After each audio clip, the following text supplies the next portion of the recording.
진리로 새롭게 하신 십자가의 보혈 그 놀라운 은혜 영원할 수 없는 영원할 수 없는 놀라운 사랑 은혜와 진리로 새롭게 하신 십자가의 보혈 그 놀라운 은혜 높고 놀라운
강한 성부 가지고 눈반짝이 뜨며 믿음 안에 살 때 박대진 박사와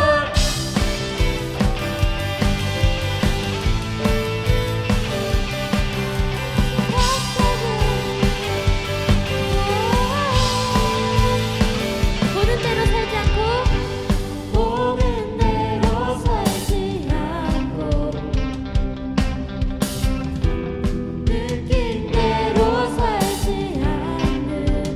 깊은 곳에 계신 주님 내 깊은 곳에 계신 주님 모든 것 이루어 주시네 모든 것을 할 수 있네 나의 힘 대신 능력의 주로 인해 박대진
박사부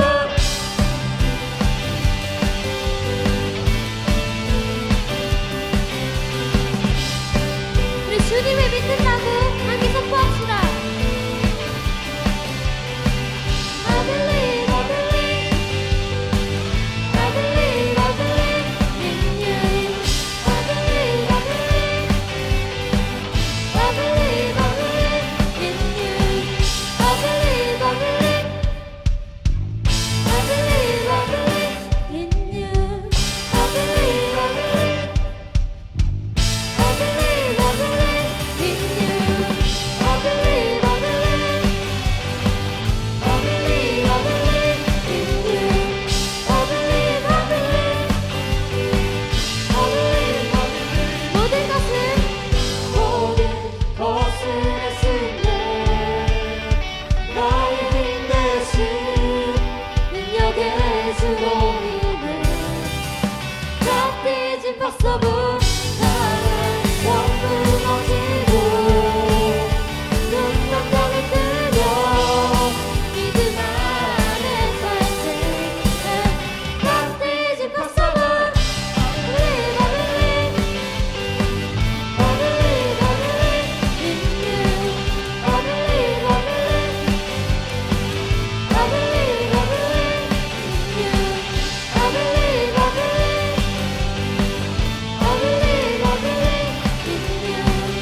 사도행전 17장 22절에서 29절까지의 말씀 우리 한 목소리로 함께 봉독하겠습니다.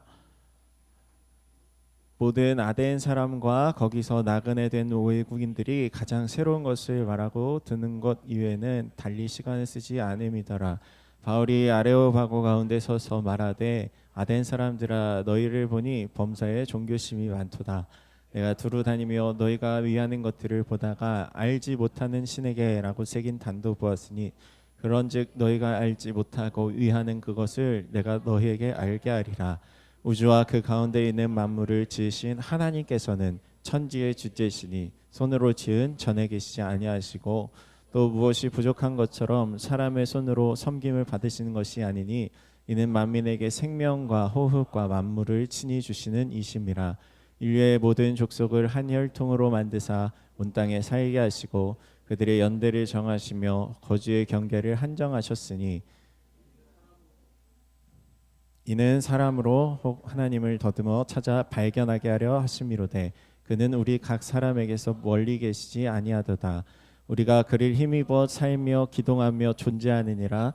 너희 시인 중 어떤 사람들의 말과 같이 우리가 그의 소생이라 하니 이와 같이 하나님의 소생이 되었은즉 하나님을 금이나 은이나 돌에다 사람의 기술과 고안으로 새긴 것들과 같이 여길 것이 아니니라.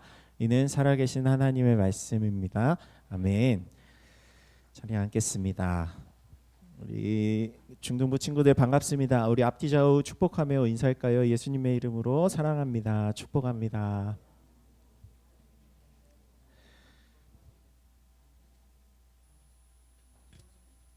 네, 우리 오늘 생명과 호흡을 주시는 분이라는 제목으로 우리 함께 하나님 말씀 나누기를 원합니다. 우리 친구들 우리 계속해서 사도행전 말씀 함께 나누고 있는데 우리 사도행전 누가 쓴 책이라고 했죠? 바울 아니고 바울에 대한 이야기들이 많이 있어서 전사님도 어렸을 때는 많이 헷갈렸어요. 근데 사도행전은 누가 썼냐면 누가가 썼다고 했어요. 누가복음의 저자인 누가가. 그러니까 여러분 이제 누가복음하고 사도행전은 한 세트라고 보면 돼요. 그러니까 수신자가 이제 데오빌로 각하여 이렇게 사도행전이 시작하는데 이 누가라는 사람이 사도들의 이야기를 이제 데오빌로라는 이제 총독에게 전하던 그 이야기 그리고 예수님의 행적들을 기록한 것이 그 앞에 있는 누가복음의 책입니다. 그래서 누가복음은 예수님이 처음 이 땅에 오셔서 이제 돌아가시고 부활 승천하신 이야기 그리고 사도행전은 거기에 이어서 예수님을 따르던 제자들, 그러니까 소위 이제 사도들의 이야기들이 쭉 기록된 책이 이제 사도행전이라고 할 수가 있어요. 그래서 우리 사도행전에서 지금 이제 바울의 이야기를 계속해서 보고 있는데 이 바울은 원래 예수님을 믿던 사람들을 핍박하고 또 잡아서 감옥에 가두고 하는 일을 했던 어떻게 보면 예수님을 핍박했던 사람이었지만 이제 다마스커스로 가는 길에서 예수님을 만나게 되죠. 그곳에서 큰 영광빛 광명을 바라보고 눈이 멀게 되고 그곳에서 예수님 음성을 듣잖아요. 사울아 사울아 내가 왜 나를 핍박하느냐. 그래서 그 음성을 듣고 엎드러지고 결국 그때로부터 이제는 예수님을 핍박하는 인생이 아니라 예수님을 전하고 증거하는 복음 전도의 자의 삶을 살게 되는 것이 우리 사도행전에 기록되어 있어요. 그래서 바울이 여러 지역들을 돌면서 예수님의 행하신 일들과 예수님이 어떤 분이신지와 또 성령의 역사를 이루는 거룩한 통로로 사용받기 시작하는데 우리 지지난 주에는 이제 바울과 실라가 이제 귀신 들린 여종을 고쳤다가 감옥에 가게 되고 그 감옥에서도 포기하고 낙심하는 것이 아니라 그곳에 있던 간수를 전도하고 하나님의 복음을 전하고 하나님의 자녀가 되는 귀한 축복을 나타내게 되었어요. 오늘은 그 지역을 떠나서 이제 아덴이라는 곳으로 향하게 됩니다. 성경에 이제 아덴이라고 기록되어 있는데 여러분들이 알고 있는 아테네 지역이에요. 그리스에 있는 아테네 그곳에 우리 친구들이 알고 있는 여러 신전들 있잖아요. 제우스를 섬기고 또 헤르메스 여러 이제 그리스 로마 신화에 등장하는 신들을 실제로 숭배했던 지역이에요. 이곳에는 지금도 여러 신전의 터가 남아 있는데 이제 아테네 신전 더불어서 또 여러 우상들을 섬기던 그 신전들이 지금은 그냥 터로 남아 있지만 그때 바울이 처음 아덴에 도착했을 때는 실제로 그곳에 그 신들을 숭배하고 예배하고 있었던 현장을 보게 된 거예요. 바울이 여러 지역들을 돌면서 복음을 전했지만 너무 깜짝 놀랐어요. 어떻게 이렇게 우상들, 하나님이 아닌 다른 신들을 숭배하고 섬기는 일들이 이렇게나 많이 횡행할 수 있는가? 그래서 오늘 성경의 16절에 보면 바울이 아덴 땅을 처음 밟았을 때 이렇게 기록되어 있어요. 함께 읽어볼게요. 아테네에서 그들을 기다리는 동안 바울은 그 도시가 우상으로 가득 찬 것을 보고 매우 격분했습니다. 그러니까 마음에 격분이 일어난 거예요. 너무 분노하고 화가 나는 거죠. 어떻게 하나님이 아닌 다른 신들, 세상에 존재하지도 않는 저런 우상, 이방 신들 앞에서 저들이 저렇게 엎드려 예배하고 제사 드리고 섬길 수 있는가? 어떻게 이렇게 많은 신전들을 세우고 하나님 아닌 다른 신들 앞에서 무릎을 꿇는가? 그 모습을 보면서 격분했다는 것이죠. 바울은 여러 지역들을 돌면서 보았던 그 상황과 비교도 안 될 정도로 엄청난 우상을 숭배하던 그 현장을 바라보면서 너무나도 마음 가운데 애통함과 또 격분한 마음이 동시에 나타나게 된 거예요. 그래서 오늘 바울은 이 아덴 지역에서, 아테네 지역에서 하나님을 전혀 듣지도 보지도 알지도 못했던 이들에게 하나님에 대해서 소개하는 내용이 우리가 아까 읽었었던 우리 22절 이하의 말씀입니다. 우리 친구들은 뭐 수학여행이나 이런 데 가서 어떤 불상을 본다든지 또 해외에 나가서 어떤 신상 같은 것들을 혹시 본 적이 있나요? 뭐 다른 뭐 캄보디아나 이런 곳에 외국에 나가서 우리나라는 사실 이런 우상들, 어떤 신상들을 보기가 되게 드물어요. 볼 수 있는 일이 딱 그 안에 문을 열고 들어가야만 볼 수 있는 그런 부분들인데, 전사님이 정말로 깜짝 놀랐던 게 뭐냐면 처음으로 이제 외국에 나갔을 때가 이제 캄보디아라는 나라였거든요. 근데 그 나라는 어떤 신을 숭배하는 문화가 있었냐면 이제 주로 이제 여러 신들이 있는데 뱀 신을 숭배하는 그런 문화가 있어요. 그래서 캄보디아 문자도 보면은 상형 문자인데 되게 막 어려워요. 다 똑같이 생겼는데 막 꾸불꾸불하게 생겨가지고, 그래서 이 글자가 어디에서 비롯된 거냐 물어봤더니 이제 뱀의 모양을 본따서 만든 글자라는 거예요. 그래서 다 이제 뱀처럼 그려져 있어요. 그거를 보고 읽더라고요. 근데 이렇듯 뱀을 숭배하는 문화 속에서 여러 가지 이제 신상들, 석상들이 이제 있는 것들을 보면서 되게 막 이렇게 이질감을 많이 느꼈어요. 왜냐하면 우리나라에서 이제 지낼 때는 뭐 어떤 신상이나 석상이나 이런 것들을 본 적이 없었기 때문에. 또 막 수학여행 가면은 불국사나 이런 절에 가면은 막 금색으로 된 이제 불상 같은 것들도 있고, 오늘날 사실 우리나라에서는 그런 어떤 눈에 보이는 우상 같은 것들을 찾아보기는 어렵지만 그 어느 나라보다, 그 어느 민족보다 사실 우상 숭배가 가장 판을 치는 시기를 우리들은 살고 있다고 할 수 있어요. 어떤 우상들을 우리가 섬기고 있느냐, 여러 가지를 들 수 있지만 사실 이제 맘모니즘, 그러니까 돈을 숭배하고 물질을 숭배하는, 우리 친구들 요즘 막 제일 주식 시장에서 핫한 주제가 뭔지 아세요? 상온 초전도체. 막 이제 원래는 영하 270도 이하로 떨어진 그 상태에서만 초전도체가 되는데, 그거를 우리나라에서 고대 출신 연구진들이 개발했다는 거예요. 상온에서도 이게 위에 붕붕 뜨는 그런 초전도체를.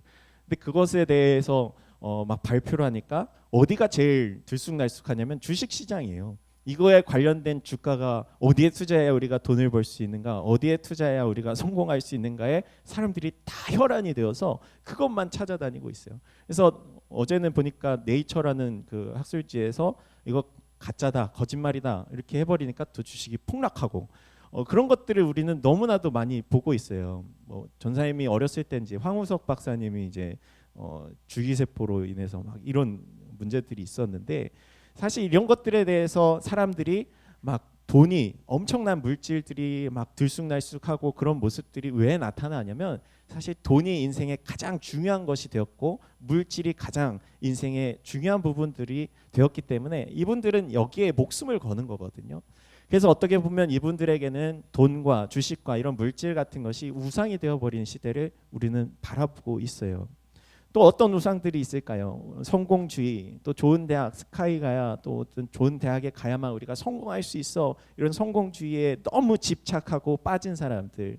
또 요즘 이제 아이돌 문화가 이제 K-팝이 이제 아이돌 수출국이라고 하는데 사실 이 아이돌이라는 단어가 한글로 번역하면 우상이에요.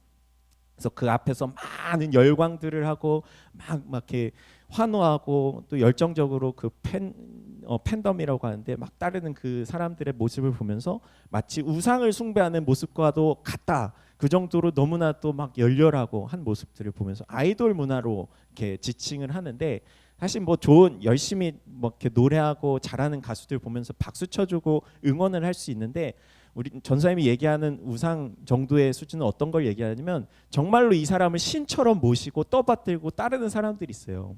이 아이돌 가수가 말 한마디 하면은 막 그걸 막 신이 얘기한 것처럼 막 퍼뜨리고 막 자기의 어떤 신앙심처럼 이 사람을 따르게 되는 그런 모습들. 이처럼 우리는 우리 주변에 눈에 보이는 우상이 아닐지라도 여러 우상들을 섬기고 숭배하는 그런 문화 속에서 우리는 알게 모르게 살아가고 있다라는 것입니다. 그런데 오늘 바울이 이 아테네라는 곳에 가서 우상이 팽배한 이 지역에서 하나님이 어떤 분이신지 하나님을 왜 섬겨야 하고 왜 믿어야 하는지 설명하는 그 장면을 바라보면서 사실 우리들에게 주시는 메시지가 있다는 거예요. 우리가 살고 있는 이 시대 너무나도 팽배한 하나님 아닌 다른 것들이 자리를 차고 있는 이 시대를 우리가 살아가면서 우리들이 섬기는 이 하나님, 우리가 예배하는 하나님은 어떤 분이신가? 이것에 대해서 우리가 명확하게 알아야 우리가 지금 앉아있는 이 시간이 헛되지 않고 허송세월 보내는 것이 아니라 정말로 의미 있고 가치 있는 살아계신 하나님과의 만남의 시간이 될 수 있다는 것입니다. 오늘 바울은 이 아텐 사람들에게 하나님에 대해서 이렇게 설명합니다. 첫 번째는 하나님이 우주와 만물을 지으신 분이시라고 얘기하고 있어요. 우리 24절 말씀 같이 읽어보겠습니다. 시작. 그 신은 온 세상과 그 안에 모든 것을 창조하신 하나님이십니다. 하나님께서는 하늘과 땅의 주인이시며 사람이 손으로 지은 신전들 안에 살지 않으십니다. 아멘. 바울이 이 아테네에 있는 여러 신전들을 바라보면서 너무 의리의리하고 아름답게 지어진 이 신전 안에서 다른 신을 숭배하는 이 모습을 바라보면서 내가 믿는 하나님 그리고 여러분들을 창조한 그 하나님은 이렇게 아름답고 화려한 이 신전으로도 사실 만족할 수 없는 채울 수 없는 엄청난 분이시고 위대한 분이십니다. 그분은 하늘과 땅의 주인이시고 사람이 손으로 지은 이 신전들 안에서 사는 분이 아니십니다. 이렇게 얘기하세요. 아테네 사람들이 섬기던 신들은요 신상들을 하나하나 만들어 놓고 거기에 이건 제우스다, 이건 헤르메스다, 이건 어떤 신이다 이름들을 다 붙여 놓았는데 바울이 말하는 내가 믿는 하나님은 이 신상으로 만들 수 없는 견줄 수 없는 오히려 온 땅과 온 하늘과 온 우주에 비할 수 없는 아름답고 크신 분이십니다. 온 우주를 초월하신 가장 큰 분이며 동시에 우리 안에 거하시는 무소부지하신 하나님이십니다 라고 이야기하고 있어요. 이사야 66장 1절 말씀인데 같이 읽어볼게요. 시작. 여호와께서 이렇게 말씀하셨다. 하늘은 내 보좌이고 땅은 내 발판이다. 그런데 너희가 나를 위해 어디에 집을 짓겠다는 말이냐? 어디에서 나를 쉬게 한단 말이냐? 이사야 선지자를 통해서 하나님이 이렇게 얘기하시는 거예요. 하나님은 온 우주 만물을 만드신 분이시고 온 우주 만물보다 크신 분이신데 니들이 어떻게 나의 집을 짓겠니? 내 보좌는 하늘은 내 보좌이고 땅은 내 발판이다. 그만큼 하나님은 크고 위대하신 분이시기 때문에 그 어떤 형상으로 만들어도 그 어떤 집의 모양을 만들어도 하나님을 그 안에 담을 수가 없다는 거예요. 이처럼 바울은 이 아덴 사람들이 만들고 숭배하던 이 신들과는 비교할 수 없는 하나님, 너무나도 크고 위대하고 아름다우신 그 하나님에 대해서 오늘 설명하는 것이 우주와 만물을 지으신 창조주가 되시고 그분은 온 만물보다도 더 크신 분이시라는 것을 오늘 가르쳐 주고 계신 것입니다. 그리고 두 번째는 우리 함께 읽어보겠습니다. 시작. 생명과 호흡과 만물을 친히 주시는 분이십니다. 25절 말씀인데 읽어볼게요. 하나님께서는 뭔가 부족해서 인간의 손으로 섬김을 받으실 분이 아닙니다. 하나님께서는 바로 모든 사람에게 생명과 호흡과 다른 모든 것을 주시는 분이기 때문입니다. 아멘. 전사님이 어떤 그리스 로마 신화에 관한 영화를 한 편 봤었어요. 너무 재밌게 봤는데 근데 그 내용이 어떤 내용이냐면 이제 제우스랑 뭐 또 하데스랑 여러 그리스 신들이 등장을 하는데 이 메커니즘이 이렇더라고요. 이제 제우스를 숭배하고 사랑하는 사람들이 줄어들면 제우스의 힘이 약해지는 거야. 그런데 반대로 하데스, 그러니까 막 미워하고 질투하고 또 이게 죽음을 관장하는 신이잖아요. 그런 것들이 점점 늘어나니까 하데스의 힘이 커지니까 이 이게 형과 동생이 막 싸우는 그 장면, 힘이 점점 세지는 신, 약해지는 신의 이런 대립 구도가 나타나는데 여기에 메커니즘이 이거예요. 많은 사람들의 사랑을 받아야만 이 신의 힘과 권력이 커진다. 그러나 우리가 섬기는 하나님은요, 우리랑 전혀 상관없이 이미 위대하신 분이시고 이미 온 땅과 만물을 통치하시는 분이세요. 이미 온 우주보다도 크신 분이세요. 우리가 많은 사람들이 하나님을 믿어서 하나님의 힘이 커지고 다른 신들보다 약해지고 그런 개념의 차원에서 접근하고 해석할 수 있는 분이 아니라는 거예요. 바울은 하나님이 우리의 도움이 필요한 분이 아니라 오히려 우리의 모든 필요를 채워주시고 공급해 주시는 공급자라는 설명을 하고 있는 거예요. 모든 사람들에게 생명을 불어넣어 주시고 호흡을 주시는 분, 또한 모든 것을 채워주시는 분이 바로 우리가 예배하고 섬기는 하나님이세요. 그래서 장례식장이나 어떤 목사님들이 설교하실 때 얘기하시는 것이 하나님은 어떤 분이시냐, 생사화복을 주관하시는 분이시다. 우리의 삶과 우리의 죽음과 또 우리 가운데 닥쳐오는 여러 어려움과 또한 뿐만 아니라 축복, 모든 복들, 모든 것들을 주관하시는 분이 바로 하나님이시다. 그래서 하나님께서 우리의 모든 필요를 채워주시고 공급해 주셔야만 우리가 지금도 살아 숨쉴 수 있고 우리가 지금 움직일 수 있는 것이고 우리가 일할 수 있는 것이다. 우리가 지금 지구온난화로 인해서 너무나도 큰 어려움을 직면하고 있잖아요. 사실 우리 이 땅에 살고 있는 이 지구의 온도가 몇 도만 더 차이가 나도 인류뿐만 아니라 모든 생물들이 다 전멸하는 그런 구조 속에 있어요. 하나님께서는 수천 년의 인류 역사 가운데 그것을 견고하게 또 우리가 살 수 있는 최적의 환경들을 만들어 두고 우리로 하여금 살게 만들어 주셨던 거예요. 그만큼 지혜가 크신 분이시고 그만큼 모든 만물들을 이끌어 가시고 운행하시는 분이시고 우리 바울이 얘기하는 것처럼 우리에게 생명과 호흡을 주시는 분이시다. 또 26절 말씀에는 하나님께서 한 사람으로부터 모든 민족을 만들어 온 땅에 살게 하셨고 각 나라의 연대를 미리 정하시고 그들의 국경을 정해 주셨다. 그러니까 우리의 삶의 모든 생사화복을 주관하실 뿐만 아니라 모든 역사까지도 이끌어 가시는 분이시다. 또 27절 이렇게 하신 것은 하나님이 사람들이 하나님을 찾기를 바라시기 때문에 사람들이 하나님을 더듬어 찾기만 하면 만날 수 있다. 하나님께서는 우리 각 사람과 그리 멀리 떨어져 계시는 분이 아니라 우리의 가장 가까운 데서 우리의 삶을 이끌어 가시고 만들어 가시고 운행하시는 분이시다. 그래서 우리가 손가락 하나만 봐도 이 안에 담긴 하나님의 지혜를 바라보면서 하나님은 정말로 위대하신 분이시구나. 하나님이 어떻게 이렇게 오밀조밀하게 우리를 만드시고 우리 각자를 개성 있게 창조하셨을까? 우리는 그 믿음의 눈이 열렸기 때문에 하나님에 대해서 볼 수 있는 것이거든요. 이렇듯 오늘 바울은 하나님을 알지 못하던 아덴 사람들에게 하나님은 우리에게 생명을 주시는 분, 우리에게 호흡을 주시는 분, 모든 생명을 주관하시는 분이라 오늘 이렇게 얘기하고 있어요. 그리고 마지막으로 세 번째는 사람이 만들어낼 수 있는 분이 아니다 이렇게 얘기하고 있는 거예요. 우리 29절 말씀 같이 읽겠습니다. 시작. 그러니 우리가 하나님의 자녀인 이상 하나님을 사람의 생각이나 기술로 금이나 은이나 돌에 새겨 만든 형상 따위로 생각해서는 안 됩니다. 아테네 사람들은 자기들이 섬기던 신들을 아름다운 금으로 또 은으로 또 나무나 돌로 만든 그런 형상에 비교하고 견주었지만 사실 하나님은 사람이 만든 그런 우상들과 비교할 수 없는, 견줄 수 없는 분이세요. 우리 친구들 거꾸로 우리가 생각을 해봐요. 우리가 만약에 신의 입장에 있다고 하면 우리가 만든 피조물들 아주 조그맣고 작은 만약에 개미 같은 피조물들이 우리에 대해서 막 노래하고 찬양하다가 우리의 형상을 만든다고 생각해봐요. 우리 막 3살, 4살짜리 꼬마가 아빠 엄마 그린다고 막 그림을 그리면 얼마나 뭐 귀엽긴 하지만 그 형상이 나의 모습이라고 할 수가 있어요?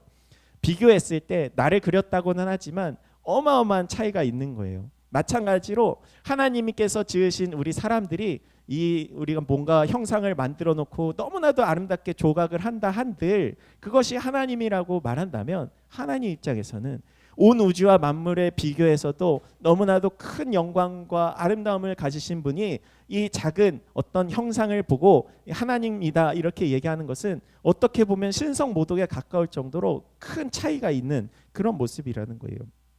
그런 형상들 조각들은 하나님의 아름다움을 천분의 일 만분의 일로도 표현할 수가 없어요. 사람들이 보면서 너무나도 아름답다고 감탄한다, 위대하다 말한다고 해도 하나님의 그 영광 앞에서는 너무나도 초라할 뿐인 거예요.